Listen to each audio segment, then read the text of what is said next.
இன்றைக்கி இந்த engineering core design வேலைவாய்ப்பில் ஒரு முக்கியமான சப்ஜெக்டை பற்றி பேச போகிறோம். கோர் டிசைன் மட்டுமே கிடையாது. இன்ஜினியர்னால் என்ன?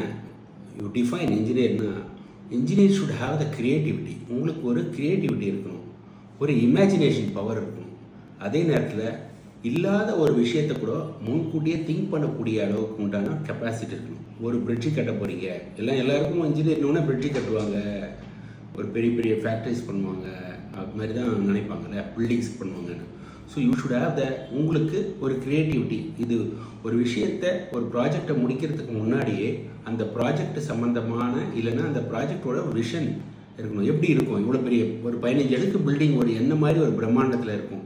அதில் எத்தனை விதமான ஃபெசிலிட்டிஸ் வரப்போகுது, எத்தனை விதமான ஆக்குபன்சி வரப்போகுது, என்ன மாதிரியான எமர்ஜென்சி சுச்சுவேஷன் வரப்போகுது, என்ன மாதிரியான ஜியோகிராஃபிக்கல் கண்டிஷனில் எப்படிலாம் அது இருக்கும், ஒரு மோசமான வெள்ளம் வந்தால் எப்படி இருக்கும், ஒரு மிகப்பெரிய பூகம்பம் வந்தால் எப்படி இருக்கும், அந்த இடத்துல பவரே இல்லாமல் போச்சுன்னா இப்போ எப்படி இருக்கும், ஒரு ஒரு ஒரு 50 பேருக்கு ஏதாவது ஒரு எமர்ஜென்சி சுச்சுவேஷன் வந்துட்டா எத்தனை ஆம்புலன்ஸ் வந்து நிற்கும், ஒரு ஃபயர் நடந்ததுன்னா அது என்ன மாதிரியான சுச்சுவேஷனில் இருக்கும்.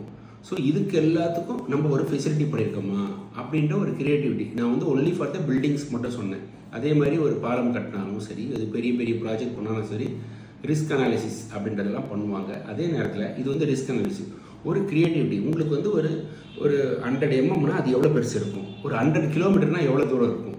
இப்போ இங்கேருந்து சென்னையை வந்து ஒரு பறந்து எவ்வளோ பெரிய ஒரு நகரமாக இருக்குது யோசிச்சு பாருங்கள். அது உங்கள் ஸ்ட்ரீட் லெவலில் பார்த்தீங்கன்னா எவ்வளோ பெரிய ஒரு லெவலில் இருக்கணும், ஒரு இமேஜினேஷன் இருக்கணும். ஏன்னா நம்ம ஒர்க் பண்ணுறது போகிறது ஃபுல்லாக வந்து ஒரு A4 ஷீட்லையோ இல்லைன்னா ஒரு 20 இன்ச் மானிட்டரில் தான் ஒர்க் பண்ண போகிறோம். அப்போது உங்களுக்கு அந்த விஷன் இருக்கணும். எல்லாமே வந்து கண்ணுக்கு எதிர சின்னதாக கையடக்கமாக பார்க்குறோம். ஆனால் அந்த க்ரியேட்டிவிட்டிஸ்ன்றது வந்து ஒரு இன்ஜினியருக்கு ஒரு அடிப்படை, ஒரு பேசிக் தகுதி. ஸோ எல்லாமே வந்து பார்த்திங்கன்னா ஒரு சாஃப்ட்வேரை பண்ணுறதை பற்றியும் இல்லைனா என்னென்னலாம் சாஃப்ட்வேர் படித்தா வேலை கிடைக்கும்னு தான் போகிறாங்க. நிறைய பேர் கால் பண்ணிவிட்டு, சார் நான் இந்த 2-3 இப்போ இன்ஜினியரிங்கில் எடுத்துக்கிட்டிங்கன்னா நிறைய சாஃப்ட்வேர்ஸ் இருக்குது.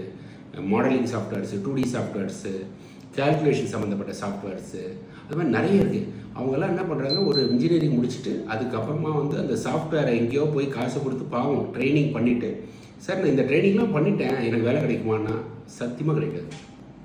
ஏன் நான் உங்களுக்கு சொல்கிறேன்னா, நீங்கள் ஏன் அவ்வளோ கஷ்டப்படுறீங்க? ஒரு பேசிக்கான ஒரு இன்ஜினியரிங் சர்டிஃபிகேஷன் எடுத்துங்க. அதுக்கப்புறம் ஒரு நல்ல நீங்கள் நினைக்கக்கூடிய இடங்களில் ரொம்ப கம்மியான காசுக்கோ இல்லைன்னா வந்து ஒரு ட்ரைனிங் பண்ணக்கூடிய அளவுக்கு போனீங்கன்னா கண்டிப்பாக எடுத்துப்பாங்க. நீங்கள் இவ்வளோ வேணும், இந்த இடத்துல வேணும், இந்த பொசிஷன் வேணும்னு கேட்குறதுனால தான் ஜாப் கிடைக்க மாட்டேது. ஆனால் ஜாப் இருக்குது. ஸோ கற்றுக்கிற வரைக்கும், நான் ஒவ்வொரு வீடியோவில் சொல்கிறேன், கற்றுக்கிற வரைக்கும், ஒருத்தர்கிட்ட இருந்து கற்றுக்கிற வரைக்கும், உங்கள் இன்ஜினியரிங்கை கற்றுக்கிற வரைக்கும், உங்கள் தொழிலை கற்றுக்கிற வரைக்கும், உங்கள் ஸ்கில்லை டெவலப் பண்ணுற வரைக்கும் அவங்க சொல்கிறத கேட்டு முதல்ல கற்றுக்குங்க. அந்த அனுபவமே உங்களுக்கு மிகப்பெரிய ஒரு நீங்கள் தொழிலதிபராக கூட ஆக முடியும். ஸோ கொஞ்சம் மாற்றி யோசித்து பாருங்கள். உங்கள் சிவியை எப்படி ப்ரிப்பேர் பண்ணணும்னு சொல்லிட்டு லாஸ்ட் வீடியோலேயே சொல்லியிருக்கேன். தயவுசெய்து அதை பண்ணி பாருங்களேன். கண்டிப்பாக நீங்கள் ஒரு வெற்றியாளராக எனக்கு அடுத்த வருஷமே ஒரு மெசேஜ் கொடுங்க, சார் உங்கள் சொன்னதை கேட்டேன், நான் வந்து இதில் வந்து நான் கொஞ்சம் சக்ஸஸ் ஆகிருக்கேன்னு சொல்லுவீங்க. Try for that. Let us see a next video. Thank you. Bye.